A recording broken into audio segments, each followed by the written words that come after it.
Hello, this is your host, Naziaty Yaacob, with another subscriber-only content which can only be accessed by the subscribers of this podcast.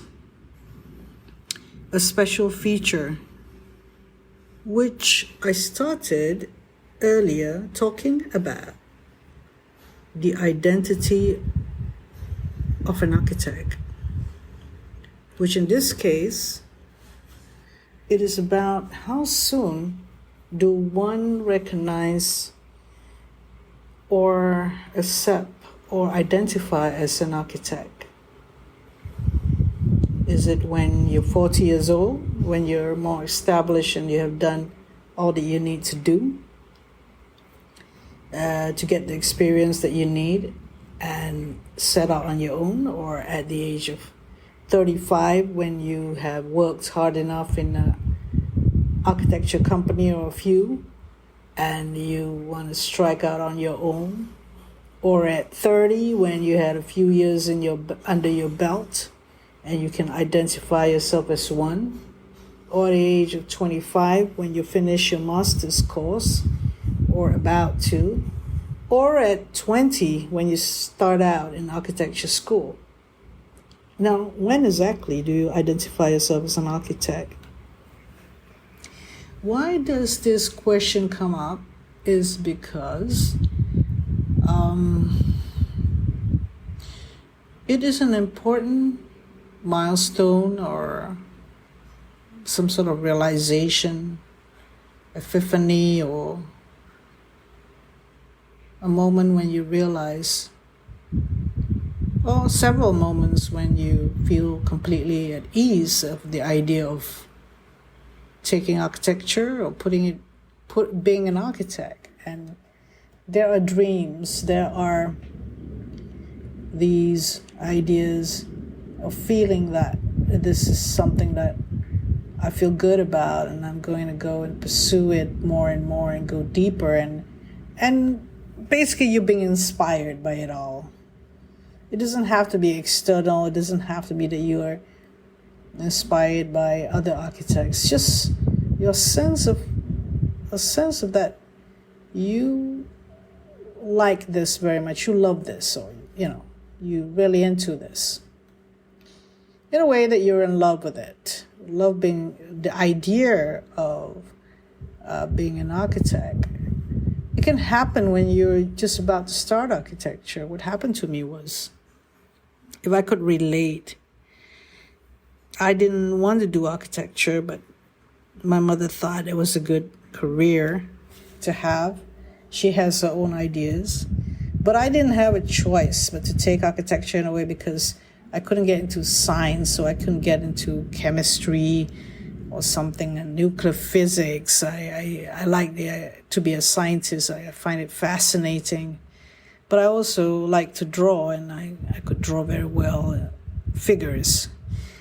But I never thought about architecture at all. And when I entered the first year, it was, shall I say, I didn't really like the first year projects. They were to do with graphic design and communication more than anything else. And there were a lot of interactions with other people, group work, fine. And I don't know. I mean, in terms of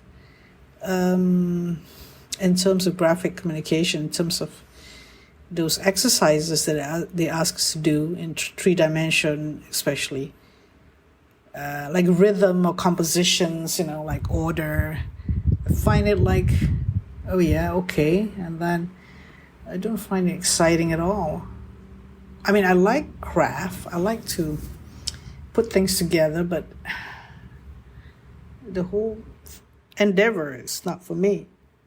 But thank God, architecture is not that. Architecture is to do with ideas. And the best time that I felt so at home with architecture was in the second year, at the age of 19 or 20, there was a project on children's playground. And it just happened that my dad had a whole shelf full of books on child psychology, and I took one, and I got into a page where it inspired me what 3-year-old and 5-year-olds, that age range, needed in terms of discovering themselves. And it got me into an idea of doing something different. And for the first time in my life, I got a B+. I mean, I kept getting, I usually a C student, usually. But I never got that satisfaction until much later. So during those 3 or 4 years, I repeated a year, I did the job, I did what I needed to do, I explored what I feel, and completed the work, and went through architecture diploma. But there wasn't anything else that is satisfying apart from that particular project. So I'm basically a C+ student, though I think my effort is A, but yeah, what I'm trying to say is, when we go back into architecture identity, in the second year, with that project and with the other projects subsequently, which I may not get the grades that I aspired to, I identified myself for the first time of being an architect or a designer, whatever that is the core of being an architect. And that was enough to make me want to pursue architecture to further my study to United Kingdom. I got a scholarship, and in the United Kingdom I discovered more and more about architecture, and it became much more interesting because my school was emphasized on theoretical aspects of architecture. I didn't get to the AA, or I didn't get to a more experimental school, but I had my own passion, my own belief to push through and stick to architecture. I don't make it that I have other choices. I've always stuck to it, and I do think that I challenge myself whenever I have the chance. Whenever a new project comes, I would challenge myself somewhat, at least graphically, or looking into precedents, or trying to understand at least trying to use the grades that were given to me as a way to improve myself until I got, what do you call it? They don't give first or second or third class for the diploma year, the postgraduate diploma. They gave, what shall we say, commendation, or what? There is something else they give. Distinction, yeah. I got a distinction for my design thesis. And to me, that was a culmination of me embracing architecture. But when I went into practice, I was hoping for a much more supportive environment, but it was a difficult environment where there's expectations were from the very beginning. They don't, you gotta get your wits about you. So it wasn't really much assistance to me. Possibly some of the bosses don't really like me or something. I think in the first company that I worked after I returned from the United Kingdom, so I became a lecturer. But I always had the idea that I would go back into practice after a while. But somehow the idea of being a lecturer became very interesting, that I discovered another side to me. And I never thought that I'm I have left architecture when I became an academic, really, but all my life I think that I always refer to architecture practice or do some practice at the side, even though it's a small project. Yes, until now I identify myself as an architect, and even though I went into academia most of the time. Most of my life I was in academia. When you say 35 years, 7 years was in practice and the rest in academia, 28 years. So throughout all those times, like I said earlier, is it 40, is it 35, is it 30, is it 25, is it 20, when you first identify as an architect? But it helped a lot when at 20 I identified myself as an architect. It really did. But there was a rudimentary or a naive way of thinking about it at that time. I'm not that naive, but it was understandable at that time how you perceive architecture. There were times when I was kind of like felt in my 30s, why am I not loving the things that I used to do when I was a student, looking at architecture? But that's quite natural because you grow. And I was also worried that if I were to teach full time, that it will affect my design, but not really. What it is that this one aspect of being an architect is being focused more than other aspects. I really liked when I went to sabbatical in 2012, which is at the age of 50. That's after 40, right? So have I lost that identity of an architect? No, like I said, I still maintain it until now. That's why I managed to do all this podcast, managed to still be interested in the processes of architecture education for an individual trying to be an architect. So you know what I mean in terms of how does someone who studied architecture identify themselves as an architect. It's a big deal to me, and that's why I'm trying to relate this to you. There is something that you sustain and you nurture throughout all your life, and how you want to deal with it. The design aspect to me is very important. Keeping in touch about developing the development of the individual or the processes that one goes through, and reading up on case studies or stories and theories. I was lucky that I was interested in theory of architecture and history of architecture, because there's something there, the truthfulness of what architecture is can be felt through studying those topics that relate to architects, so those who dealt with architecture.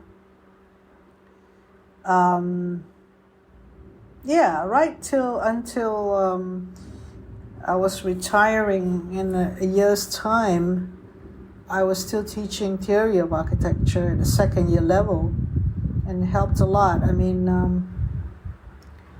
things that I lost in a way, maybe. I don't know, it's not perfect, right? But theory of architecture helped me to dig deep into the world of architecture again and again. I mean, what we had when we were in the when we were younger. We learned something when we were younger, but it was during that time we learned about it in that way, in that condition, in that time, in that context, or whatever experience that we had at that time was relevant or not. When we studied architecture theory or architecture or do design, but when you're much older, focusing on design for the user in terms of functionality. I'm not into graphic visualization or into CAD or computer architecture or digital application. I'm not into it because I'm not really digitally inclined. I'm more of a manual, freehand drawer. To say that I'm still involved with the day-to-day architecture, doing designs, not really, but the thing about composition, in which I look at students' work and seeing their development and how they come up with the work at the end of the day and how they struggled,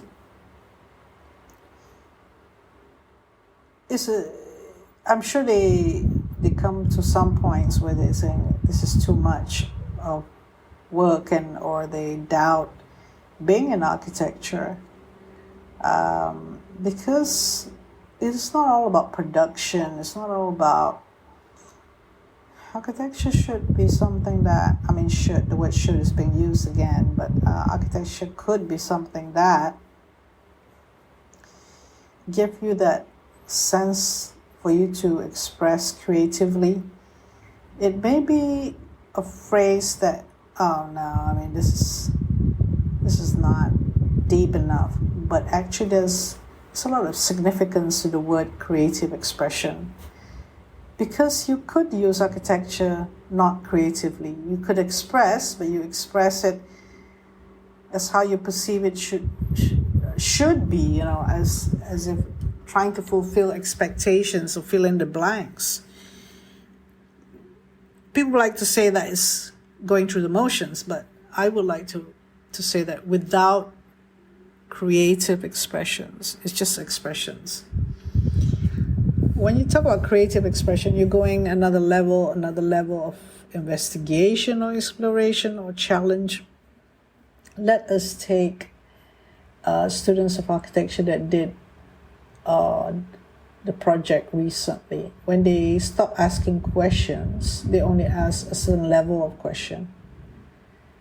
They don't keep on questioning right until the end, before production work commence.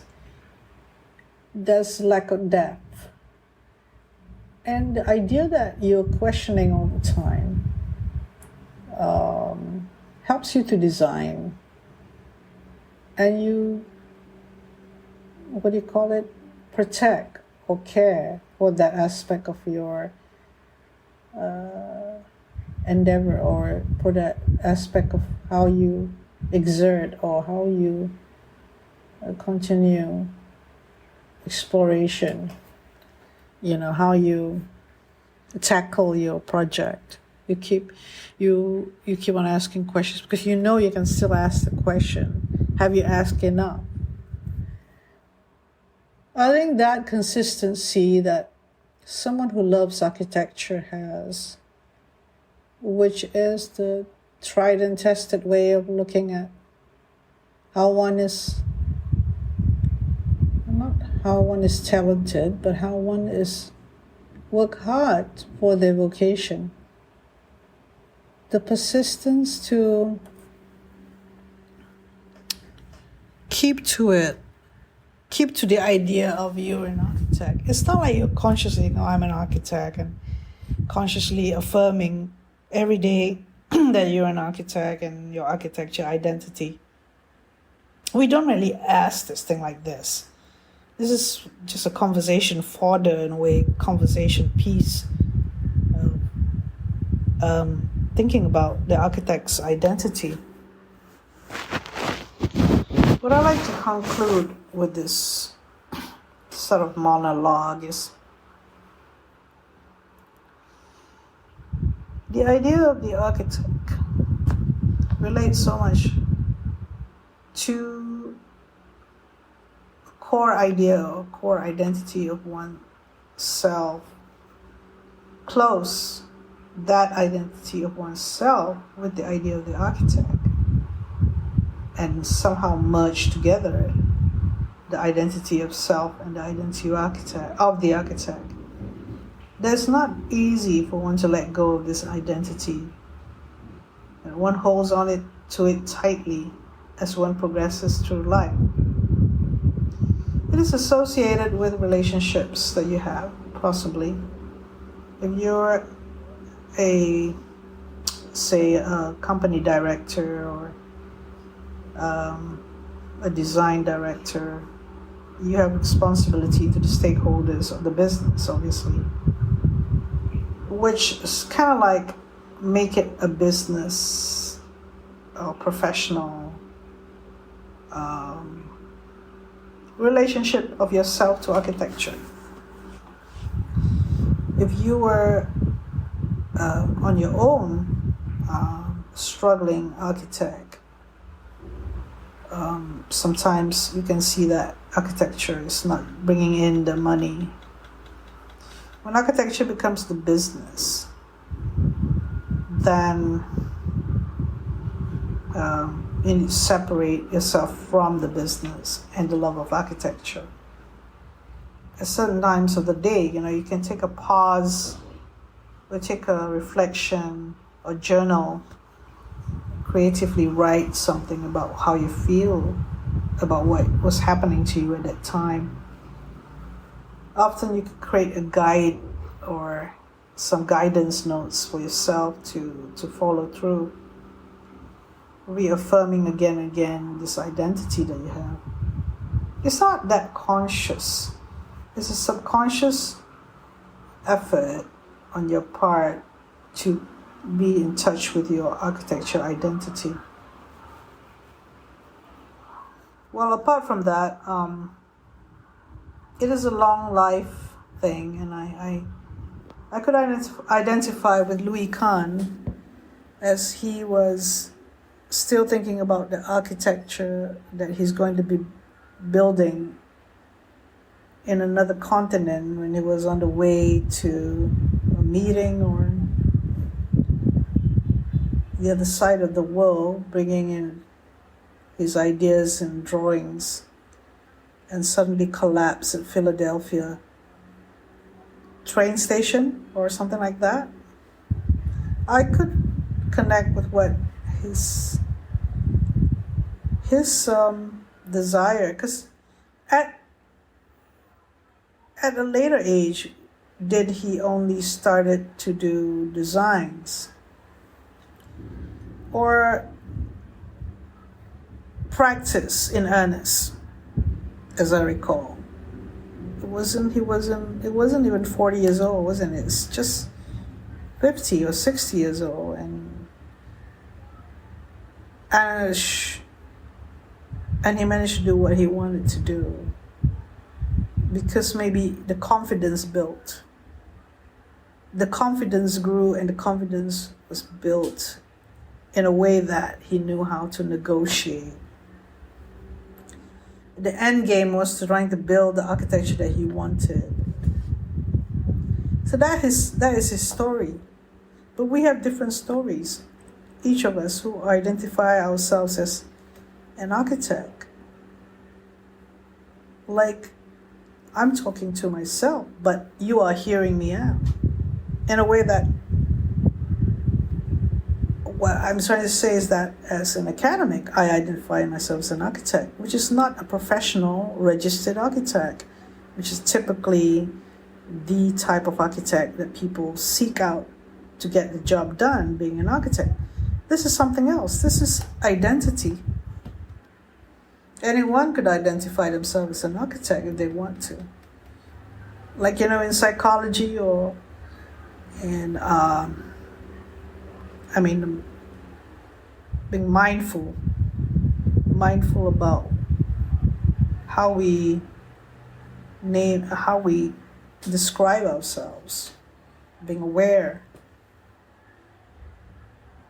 I could easily say that I identify myself as an architect because I have an agenda, or I am pursuing this course of action to find out more about architects and architecture education, design processes, and it doesn't end here. It's not ending anywhere soon, and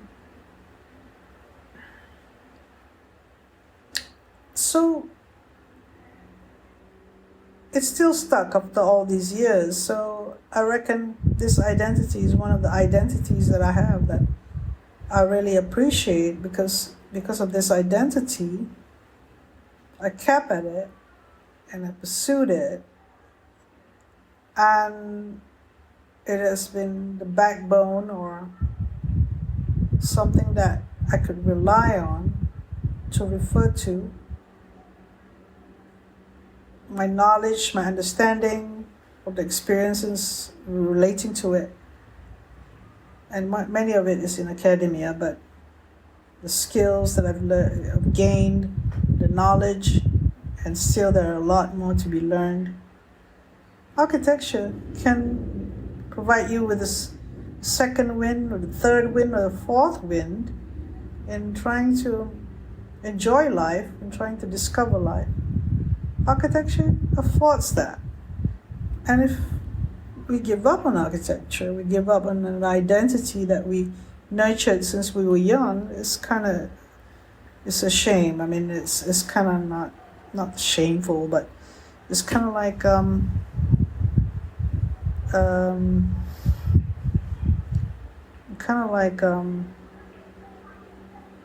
giving up on something that is beautiful. But that's my perspective. Maybe for a person, they couldn't stand it anymore because the way they think about architecture. But to embrace the architect's identity, or the identity or that you belong in architecture and it's your profession, is a great deal of things. Is the idea of it, the reality of it, how difficult it is to negotiate the business side, or being in an architecture company is something else, because there's all these expectations and all this separation of mind and body happens that doesn't make you feel wholesome. But there's something in architecture that makes me feel free to express myself, and I don't think I'm far from it, because I'm always holding out for the truth in architecture, in being an architect and identifying as one, whatever that means. Thank you for listening.